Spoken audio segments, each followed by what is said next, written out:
How do you do, everyone? This is Truman Bradley speaking to you. Within the short span of one generation, a new art has come to its maturity. It is entertainment in its most popular form, the motion picture, a treasure box packed with the richness, vividness, excitement of all the seven muses of classical Greece. In its swift flight from obscurity, we have had scant chance to measure its progress or to realize its significance. Precisely how vital is the motion picture to the hundreds of millions it serves?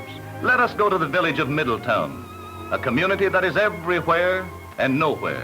Let us reach into the home and the heart of a group of people who might well be a typical American family.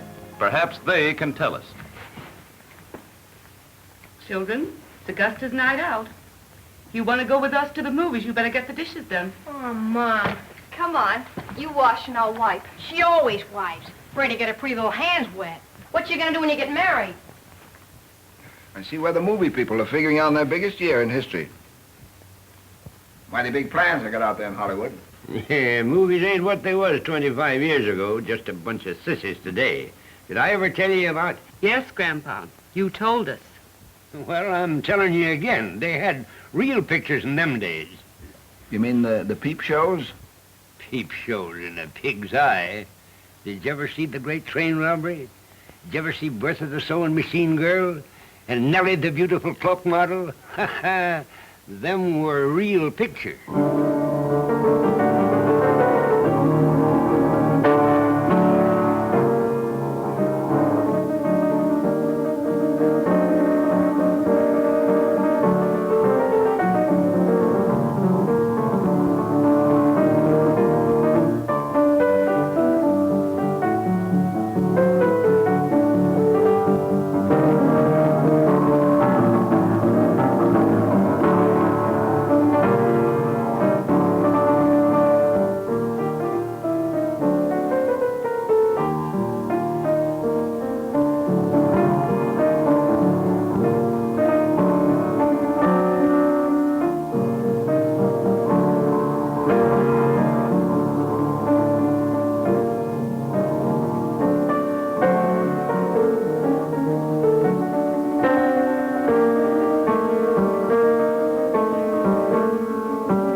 Them was real movies. I'll grant you that they were, Grandpa. But they were only the first steps of a toddling baby in a strange world. Ah, poppycock. Poppycock? You call $2 billion poppycock? There's plenty of $2 billion industries around. No, I'm sorry, Grandpa, but outside of the movies, there are only three. Steel, automobiles, and agriculture. Yeah, $2 billion worth of hugging and kissing. Bill Hart don't make pictures no more. No, but for the thousands who loved Bill Hart, there are millions more who have their own favorites today. Well, we better hurry now if we're going to get to the first show. Where are we gonna go, Mom? There's a new musical at the Rialto. Boo, boo, boo, boo, boo, boo. Crooners. That's all she ever thinks of, Mom. Can't we go to a real movie? They don't make real movies no more. What do you mean, real movies? Here's a boy 13 years old. 14, Pop. Well, 14. He's never been outside the state, yet he's been all over the world. Why, this boy was an eyewitness at Custer's last stand. He stood beside Napoleon during his shattering retreat from Moscow, and he charged with the Light Brigade at the Battle of Balaclava. With eager eyes, he saw the Bastille fall, and he found out why it fell. And he knows the simple joy of a day in old Kentucky with Will Rogers. He's braved the dangers of a wilderness in Africa. He has sailed under the Death's Head with Captain Kidd on the bounding Maine. He has watched with reverence the ceremony of a Eucharistic Congress. And he has seen 1,000 Muslims kneel to their Mecca at sundown. He knows the shock and the peril of an earthquake, the fury and the anger of a gale at sea, the menace and the roar of an avalanche. And he knows the peace and quiet of a lamasery in Tibet. Great men of all time are his friends. Zola, who fought for truth and justice. He saw Old Hickory Andy Jackson win the Battle of New Orleans. He saw George Washington found the world's first democracy. And he understood Lincoln's sorrows as he fought to save it. Through the magic of the motion picture, this boy has watched his forefathers struggle for 3 heroic months to reach California. Yet he's flown the same distance in a modern transport plane in 14 hours. 13, Pop. Well, 13. See, where was I? You were flying to California. Marion, don't interrupt your father. Oh, yes. And, Grandpa, the movies are doing us a great service. Now you take soil erosion and flood control and dust storms. What did we know about those things? Nothing. To most of us, it was just a lot of words. But now we know because those things have been dramatized. And we're better able to prepare ourselves and protect ourselves against those things. And the people of other countries, we know them better. The movies have taken us right into their homes. So there's a better understanding all around.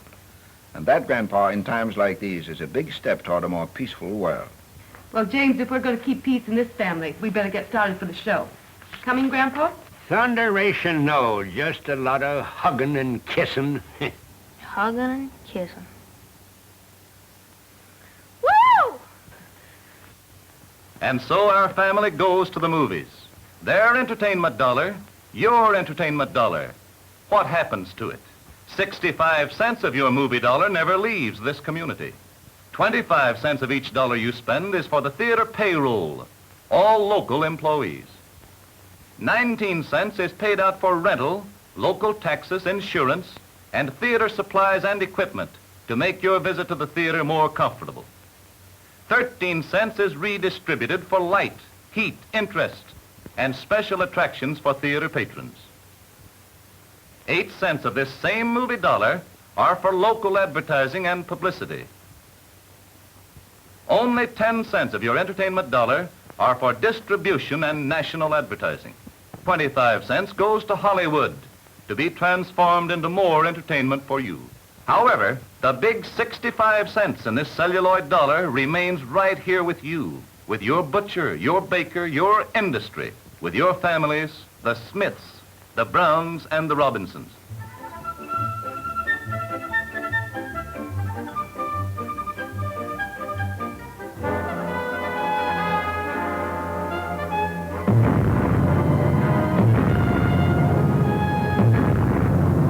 Boy, those newsreels, they sure are fast.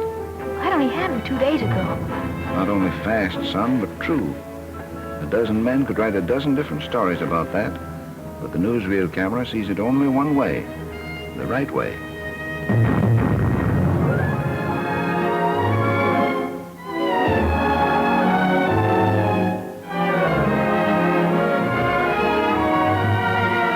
Gee, Mother, isn't that a lovely dress? Wish I had one like it. Why don't you ask your dad? Dobson's will probably have an inexpensive copy of it next week.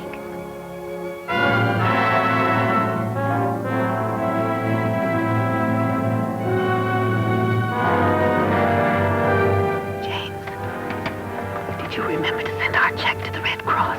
Yes, dear, I sent it. You see, son, the movie's at work again.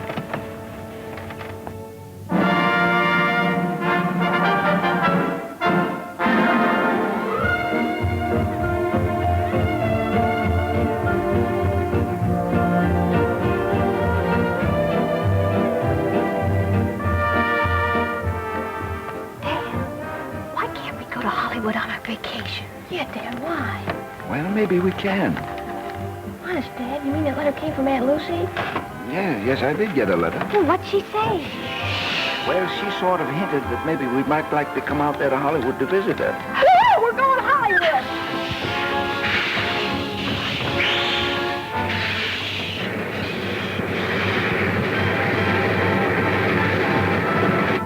And so on to California they go, their imaginations captured by the magic spell of the land of make-believe.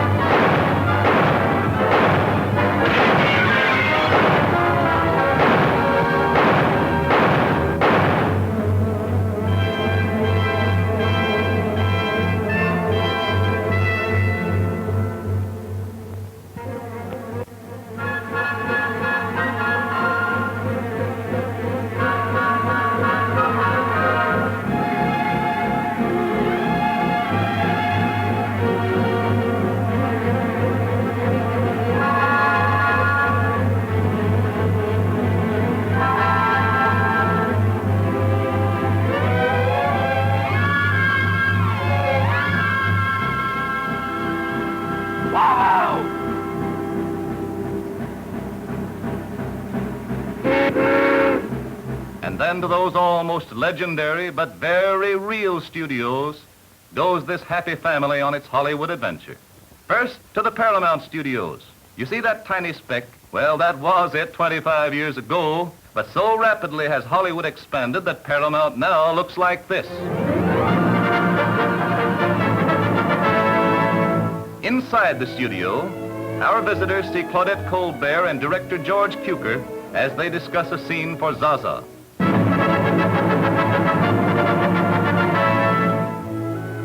On location with Gunga Din, they see director George Stevens and his crew film a bit of action for the big outdoor spectacle.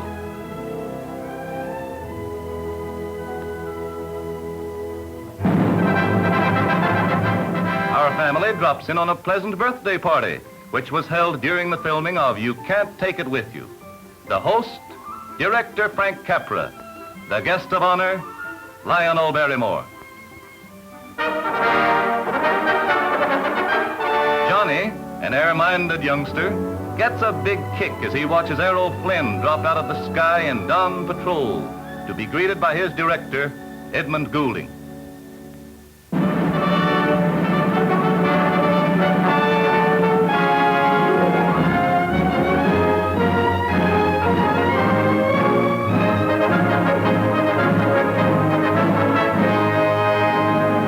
Lights, camera, action. But first, Virginia Bruce gets a few final instructions from Director McLeod on the set of There Goes My Heart. At the Selznick Studios, Carol Lombard and James Stewart entertain our visitors with a scene from Made for Each Other. And then a behind-the-camera glimpse of lanky Gary Cooper and Merle Oberon, who appear in the title roles of The Cowboy and the Lady.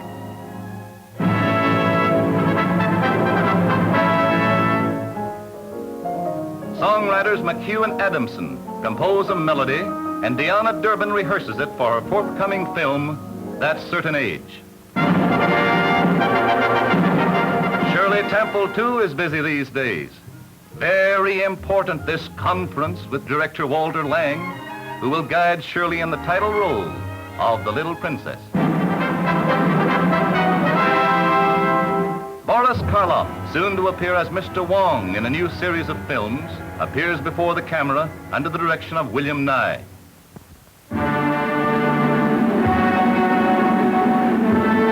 finally, our visitors, entranced, watch the filming of The Great Waltz, to star Louise Reiner, Fernand Gravé, and Milica Corjus. But beyond the drama and the glamour, the celebrities and the personalities, what does our family see? They see an industry with a yearly payroll of $400 million, an industry which directly helps to support 276 other industries involved in the making of a motion picture. They see an industry which serves almost 20,000 theaters in the United States alone, and a worldwide customer list of 300 million people each and every week. They see an industry which has so captured the public imagination that its news is covered by more than 250 newspaper and magazine correspondents from all over the world, the greatest fountainhead of news in existence. They see a young, vital, eager industry forging ahead with the most ambitious plans in its history, plans which it anticipates will make the new show season the greatest it has ever experienced. Busy, busy, busy hands from one end of Hollywood to the other. Research departments dig deep into American folklore for information on Northwest Passage. Camera departments send out expeditionary forces to invade Malay, where native beauty is captured for jungle epics. Music departments add exciting musical scores to big new productions. Here's how it was done on If I Were King. Location departments scour maps of the world, searching out unexplored frontiers for movie backgrounds. Famous writers weld fact and fiction into entertainment. Here is Norman Riley Raine, noted author, at work on Desert Song. The Dean of American Composers, Irving Berlin, is currently dreaming up new melodies. But can he top his own Alexander's Ragtime Band? Sound departments capture the world's most famous voices and record them with machines like these. Art departments make blueprints for next month's shooting schedule.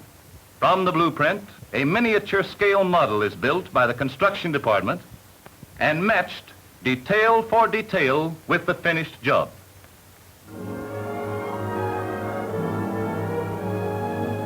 In a dozen rehearsal halls, new talent is being trained.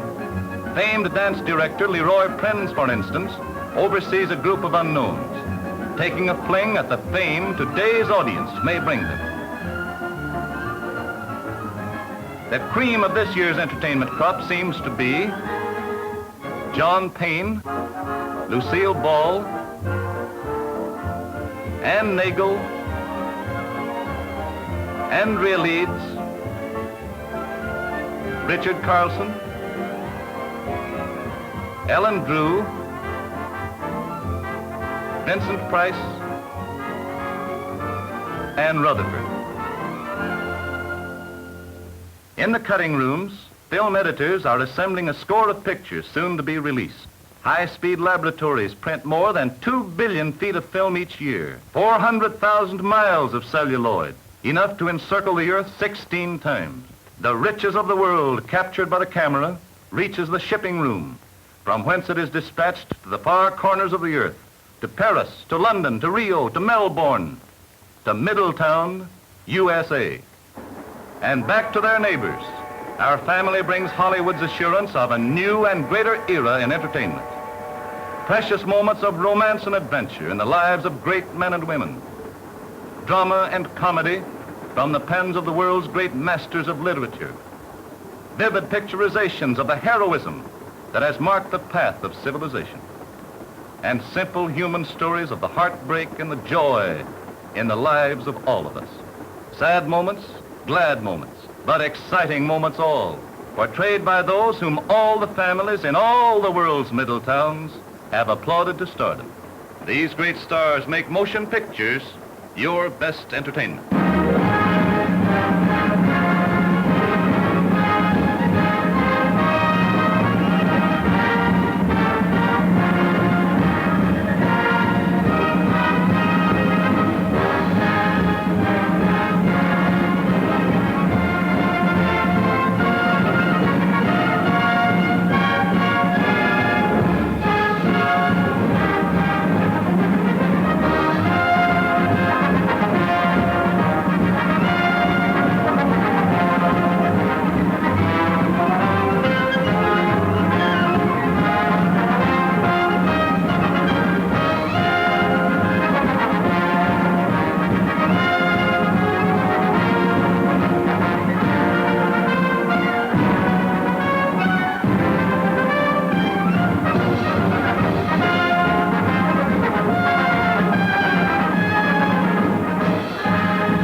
Well, Grandpa, what do you think of all this hugging and kissing now?